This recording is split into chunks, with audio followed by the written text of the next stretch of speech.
I'm talking to somebody who doesn't know how powerful they are because they grew up in training. You were trained for this. And now you're moving on to the next step. And he that was dead sat up and began to speak, and he delivered him to his mother. This is somebody that's being raised from the dead. All right, but here's the thing. It's not like you were dead this whole time.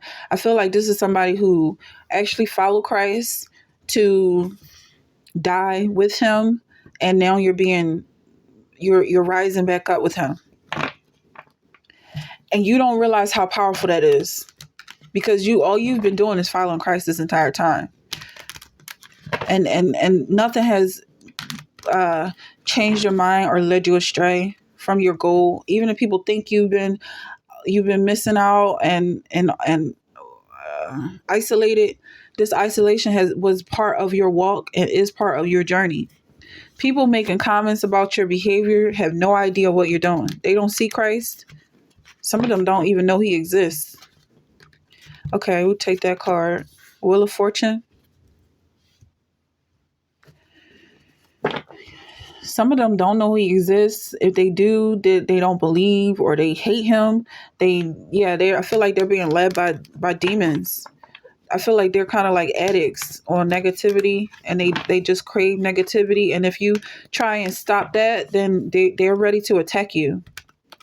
But this is somebody who that you've already been attacked and persecuted. You already died with Christ. You went to hell with Christ, and now you're rising up with Christ. That's the level you're on right now. Whoa, that just went right over my back. Okay. Who is this in the background? Who is this in the background? Okay. So the people in the background are the ones who they couldn't go all the way. They couldn't do what you did. And you just kept going. Oh my goodness. I feel like this is a death in so many different ways. Like whether it's you going through something that people will consider like dangerous. I feel like you did something that's extremely dangerous. And all the people that was following you, acting like they were on your level, acting like they were better than you, they're walking away embarrassed. Like, I can't do that. I can't do what she's doing. I can't do what he's doing. I can't go where he's going. He's going all the way. He's really dying right now. And I feel like not only did you die, but you rose back up. I feel like this is very serious. Like, it might have been like some people thought you disappeared for a while. They didn't realize you were actually in the grave and you're rising back up with Christ. See, they don't understand this. They think it's all a fantasy. They think it's fake. No, you were really dead and you rose back up with Christ. I feel like you might not even understand how serious this is, like how physically impossible people believe this to be, because you have faith from the beginning. You have childlike faith. So it's just like, well, I'm following Christ regardless. If him, of course I'm gonna rise. Of course I'm rising with him. I'm going all the way. This is a personal relationship between you and Christ. You follow him wherever he goes. So you don't even recognize a dangerous situation. And you terrify people because of that. Because they're looking at you like, what's protecting her from me? She don't have a gun. He don't have a gun. He's not wearing, what is it? Body armor. He's happy. I don't have no reason to be happy. I got to walk around with a gun because I don't feel safe. But you're walking in areas where people don't feel safe. They're scared. And you're not scared. You're not afraid because you're following Christ. And you might get knocked down. You might get knocked down, but you get right back up. And they're like, whoa, she's supposed to be dead. And you don't even realize it. Like, you don't have any pain. Yeah, people are attacking you left and right, terrified that you don't care. You're indifferent at this point.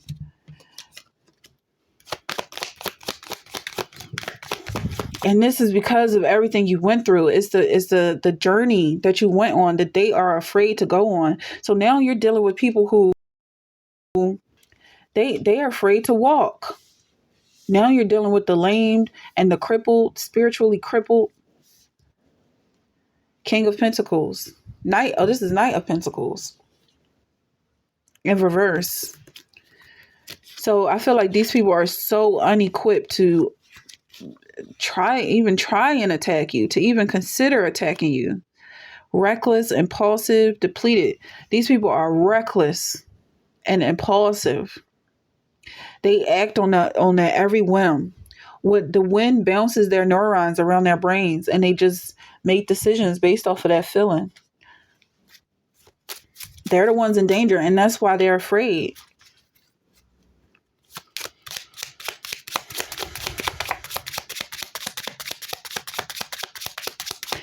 Yeah, I feel like I'm talking to somebody who is magical. I mean, this is the worldly way of thinking about it. Someone who is just doing things that are so supernatural. Page of Pentacles, Ten of Pentacles. It could have something to do with finances as well, because I feel like we're still clarifying this Wheel of Fortune card. It's almost like, okay, so it's like you're making, it's not just about turning water into wine with you. It's like that scripture where the woman had a barrel of oil that never ran dry. Like you're creating things out of nothing. Stuff that other people would say is worth money, or basically like you're creating new forms of currency. Is no longer about whatever the form of currency is in your country or your environment, even if it's like a spiritual thing, like, or like playing into the politics. You're not playing into the politics, but you're still succeeding. You don't have to go through the humiliation ritual, but you're still succeeding. You're not being broken down like they think you're going to break down. I mean, they think they're getting rid of you, but you're just getting stronger. It's like your muscles, and they think that because you tore a muscle, you're out of the game. But all you did was do a workout. You just did some powerlifting. Give me a couple days and I'm building muscle, or however that works. And I saw, as it were, a sea of glass mingled with fire, and them that had gotten the victory over the beast, and over his image, and over his mark, and over the number of his name, stand on the sea of glass, having the harps of God. You are the energy around you. You are like the windmill. You're the natural resource of your environment. And I feel like people are recognizing this. People recognize that you just keep going and going and going. They don't know what your source is.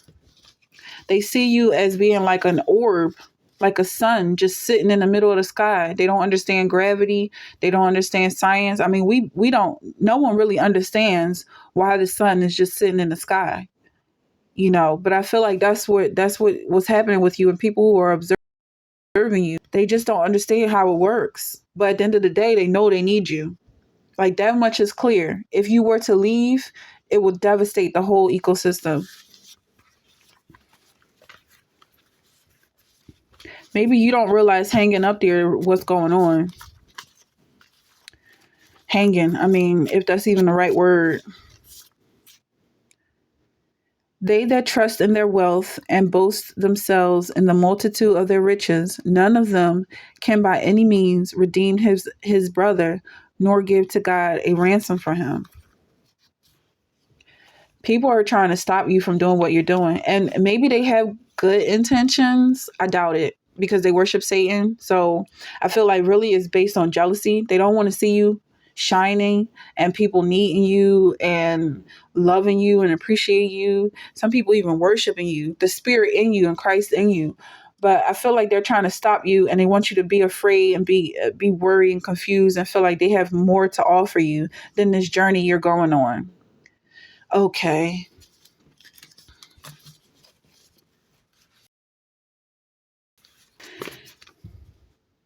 Then said they all, Art thou then the Son of God? And he said unto them, Ye say that I am. Yep, the Son of God. You following Christ. Push you in that position, in that category. Exactly how he was taunted and teased, walking around. Like people just seeing his light and getting jealous because they live in darkness.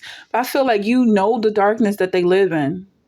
You know how confused and lonely and afraid they are. But they think that just because they shout louder than you or they act more aggressive than you, that they're intimidating you. But it's really like they operate on such a primitive level that is like a wild dog. Like I feel like you know better than to be afraid of a wild animal. And so that's how these people behave. They have rejected every semblance of civilization. They stoop down to the lowest base level of their humanity. And it's just like, I have blood, I can shed your blood. They just want to fight and they just want to cause fear. And you look at them like a wild animal, like a wild animal. You wouldn't be in this situation if you didn't have a defense system. Like, it's like, I'm not talking about a gun or arrow or any type of hunting device. I'm talking about the spirit of Christ that lives within you. And they don't have the spirit of Christ. You know, they have to turn to the wind. They have to listen to the wind. What is the wind going to tell me to do? How do I get out of the situation? Page of Swords. These are children being raised by children who were raised by children. They never grow up, ever. They don't ever learn to think for themselves. They never become adults. They rely on the wind for information. They're completely unbalanced and unfocused. They don't know who they are because they're nobodies. But this is another reading. Who are these nobodies? Right now, I feel like I'm talking to somebody who is surrounded by people who are in shock at the fact that you have survived the attacks. You have survived the crucifixion and you are rising up. They are in shock. And these are the same people. They didn't go nowhere. That whole time you was dead, they didn't go nowhere. They just standing around like trees. Then you have Three of Pentacles. So now they just become part of the environment. It's just part of the background scene. You know, it's important if you look at them. If you want to take a picture with the scenery, then go ahead and take a picture with these people. But that's up to you. If they ask you, if they ask for a picture, if they come up out of nowhere and want to take a picture with you, or they want to be part of your life, that's up to you to let them in, because ultimately they already established who they are. Nobody's. They eventually they want to pretend, like, what's the point of taking a picture with somebody? What does that mean? You go and tell your friends that I saw this person, so that means this person is my friend. That means I'm just like this person. We hang out together. No, it doesn't mean anything. So they lose so much value of what they thought they were and the lies that they tell. It's like you're just tolerating them at this point. But they really thought they were a bully. They thought they were getting over on something. They thought they were controlling something. They thought they were killing you. That's what they really thought. And then you rose back up like nothing happened. And you're just even more powerful. Page of Cups, Five of Cups, Justice. This is your justice. You actually get revenge. This doesn't happen all the time. This card doesn't always pop up in situations like this. Sometimes it's just about forgiveness. Sometimes it's just about moving on. But now I feel like you're really getting your revenge for whatever it is they put you through, however they were interfering on your personal space, invading your personal privacy, and what's the trying to disrupt your peace. Yeah, they really were working for the devil. And they're going to have to pay for that.